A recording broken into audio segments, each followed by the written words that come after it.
Hi, everyone. So it is week 6 of digital learning, which means we've been out of school for a long time. This week, we're going to continue working on our I Survived the Corona pandemic, but we're going to change it up a little bit.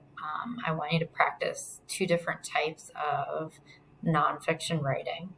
But first off, I want to make sure that you have gone back into your writing. So each of you, when you went into right after your writing for chapter 2, there's a slide that says feedback. In that slide, there's a video from me as I walked through your writing for chapter 1 and chapter 2. And I gave you some suggestions, some areas that you did really well, and some things you need to work on. So if you haven't already watched that, please, please, please go back, watch my comments, listen to my feedback, and go back and edit chapter 1 and chapter 2. Because at the end of this week, I want to see that you've gone back and you've made those changes in chapter 1 and chapter 2.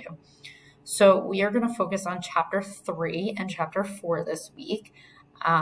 Chapter 3 is about the first school day at home, so our first day of digital learning. And once again, in here at the bottom, I have some speaker notes. So down here, how was your first day at home? What did you do? Do you like learning online? What are your feelings? What are some pros and cons of online learning? So these are some guiding questions again. And then chapter 4 is about community.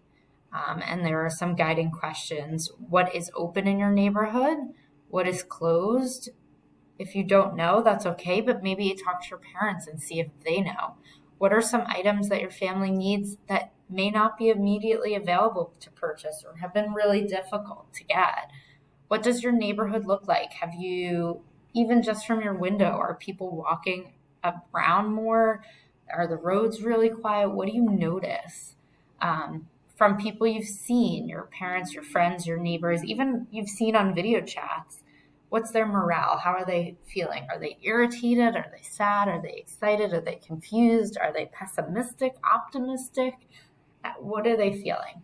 So, like I said, we're going to focus on different writing styles today, and text structures. So you know these. These are 5 different text structures that we look at in nonfiction text. So description, using examples, characteristics, sequence, first, next, then, finally, and last, compare and contrast. So some things that are the same, some things are different, and comparing them to one another. A cause and effect, so reasons why leads to, therefore, and problem solution. So problem, answer, dilemma, how is it solved? So most of you, I would say, for your first 2 chapters, really were a text structure of description. You described to me what life is like, what was life like when you heard about coronavirus, and what is life like once you started digital learning and finding out about that. So we are actually going to focus in on compare and contrast and cause and effect. So I am not going to tell you which one you have to use where, but either chapter 3 or chapter 4 needs to be a compare and contrast. So say you pick chapter 3 is going to be compare and contrast. So first day of school at home. You might compare what your first day, say, of the school year normally is at school traditionally to your first day home and go back and forth. What are the things that are similar and what are things that are different? And then say if you chose then cause and effect for chapter 4 for your community, you might do things like, I know for me personally, I'm seeing a lot more people walking around. So I might describe how because everyone is home from school and home from work, it gives them a little bit more flexibility and time at home. which allows people to go out and take walks as a family together. I see a lot of dogs walking in my neighborhood and out and about.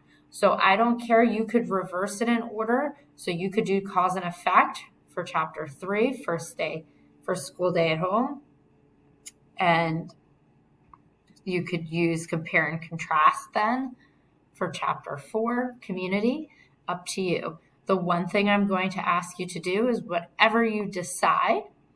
So say you decide that chapter 3 is going to be in compare and contrast. Do me a favor when you're typing then, and in the bottom corner, in parentheses, just put